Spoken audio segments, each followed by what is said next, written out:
Brooklyn Nine-Nine is the best. Tell me why ain't nothing but a mistake. Now number 5. I never wanna hear you say, woo! I want it that way. If you didn't know that, then you simply haven't been watching, because if you have been watching, you know it's freaking awesome. Brooklyn Nine-Nine has great characters and likable characters, great humor. The structure and concept of the show is just absolutely amazing. It knows perfectly how to incorporate drama without it being too dramatic, because we watch this mostly for laughs.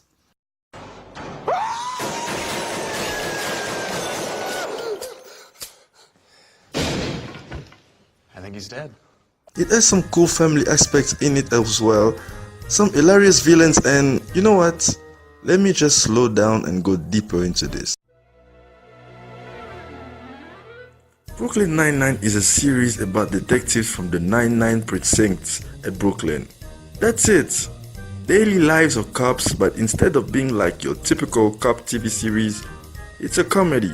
It was recently cancelled by Fox because apparently Fox doesn't like having good shows, since they cancelled Gotham as well.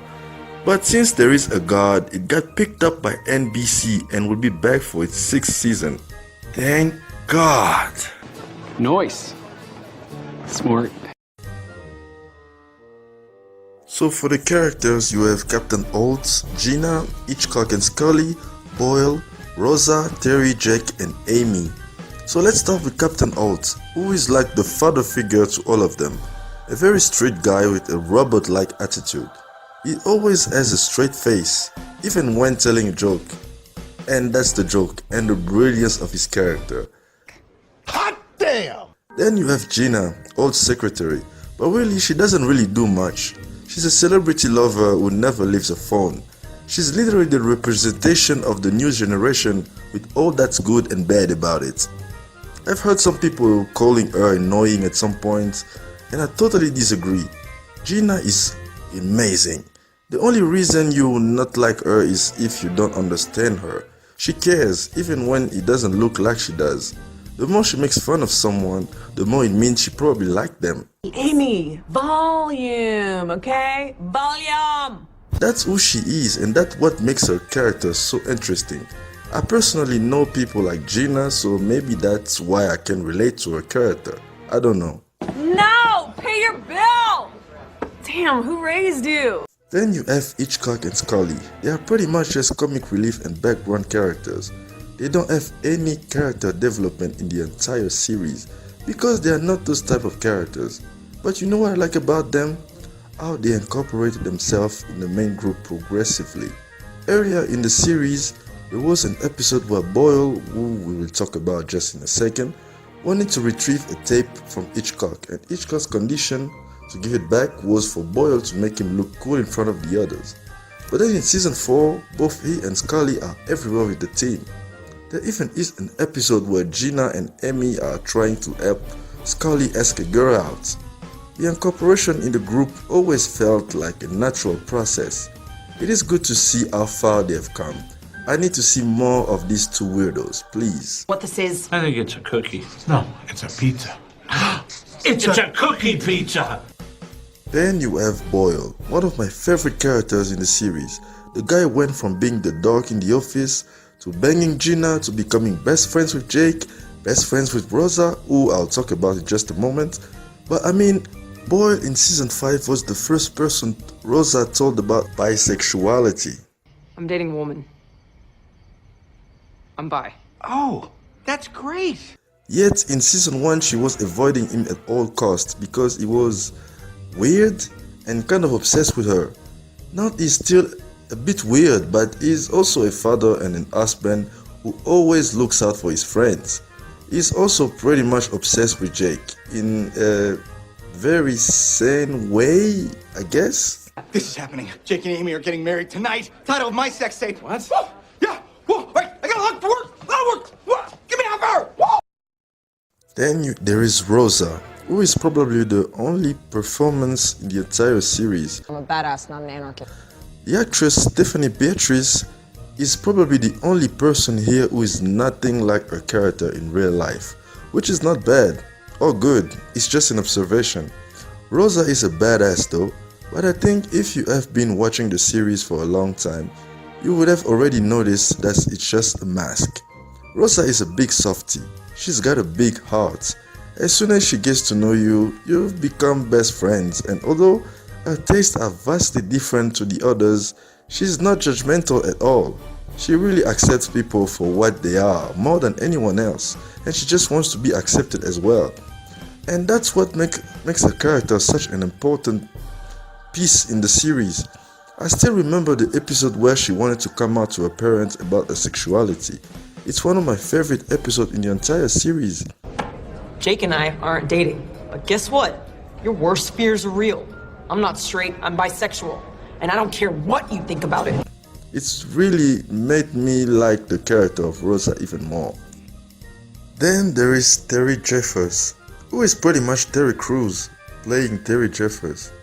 And there's absolutely nothing wrong with that. Terry Crews is one of my favorite actors in Hollywood today.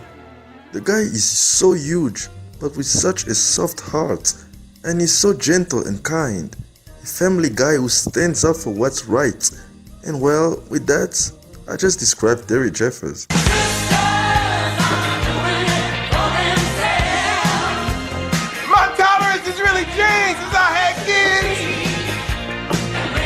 Then finally, Amy Santiago and Jack Peralta, who are pretty much the series' most popular characters. Jack is the best detective in the precinct, but also the funniest, and like the biggest fan of the movie Die Hard. I mean, who can blame him? It's also one of my favorite movies of all time, so you have great taste, Jake.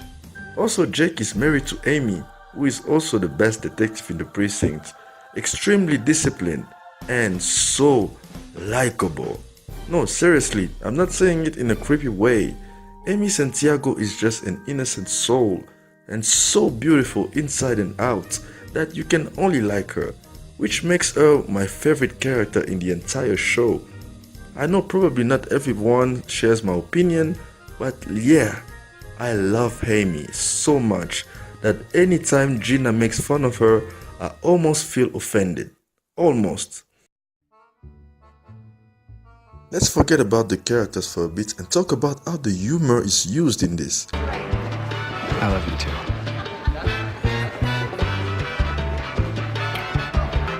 Also, I think this is definitely a dance class for widows. No, I don't think so. No? Now turn to your partner and tell them how your spouse died. Yeah, we should get out of here. Are you sure? Yes. They go all out with the humor here. At some points, it could even sound like a stand-up comedy, but that's not a bad thing in any way. It works. Something else I love about the show is the structure.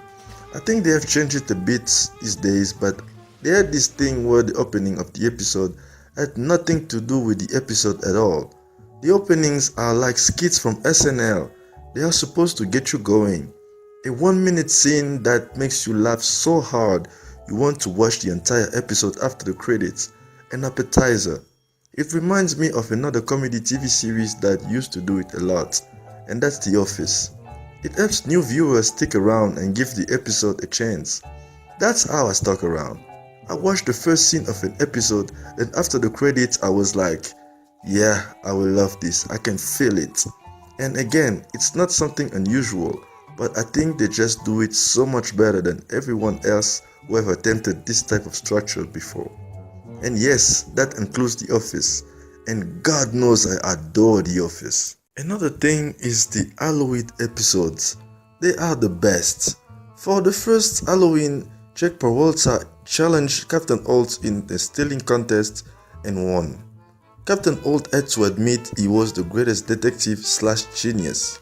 Then in Halloween for season 2, Captain Holt tricks him into challenging him again, then wins this time, and Jack had to crown him greatest detective / genius.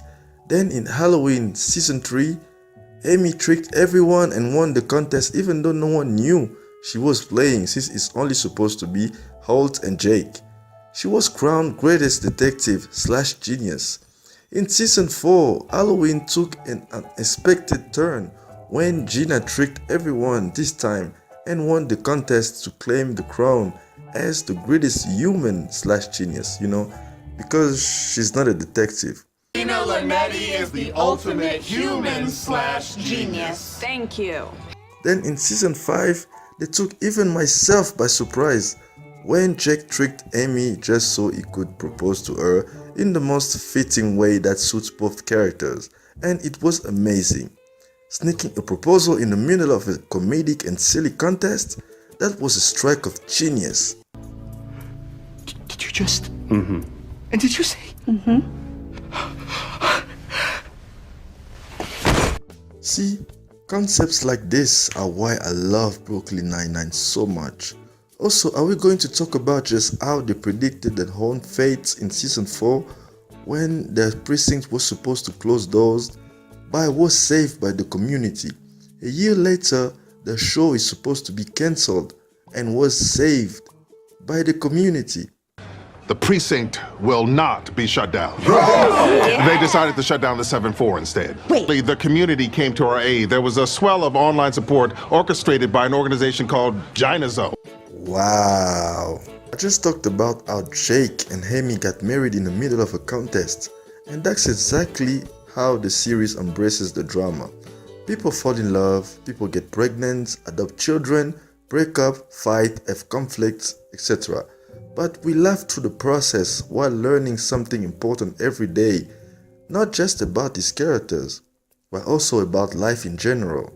I also like how despite Jake and Amy being together for most of the series, it's never just about them. It never loses its focus, which is the precinct. They could have easily made the mistake of making the relationship a focal point, but instead they gave them a couple of episodes while keeping the focus on what's more important. Amy will still get time to develop a relationship with other people in the series like Gina, Holt, or Rosa, while Jake, well, does the same. And when we get an episode about them, it doesn't feel forced. It feels like a normal progression, which brings me to something else I love about the show. The family aspect of the show. Everyone is included, even Hitchcock and Scully, who are like those weird cousins you don't really want to hang out with, but end up tolerating because you realize they are not all that bad as long as you know their limitations and how to behave around them. Holt is the father, Terry is the loving and caring uncle, and all the rest are like brothers and sisters. And you can just feel the love, and while you laugh at all the funny jokes, you have the time to feel something for the characters. And that's because the series have a heart. And a big one. Okay, I'm going to wrap this up because it feels like I've been talking for hours. So if I had to rank these characters from least favorite to favorite, I'll go Hitchcock and Scully, Gina, Terry, Rosa, Boyle, Jake, Holt, and Amy on top of all of them. I love my Amy Santiago. In conclusion, this is why I love Brooklyn Nine-Nine. Brooklyn Nine-Nine is fun. It's funny, it has heart, great characters, great concepts, and so many more that I have not mentioned. So if you have watched it and you know it, please continue to watch and support the show because I want it to go on for like forever. Please.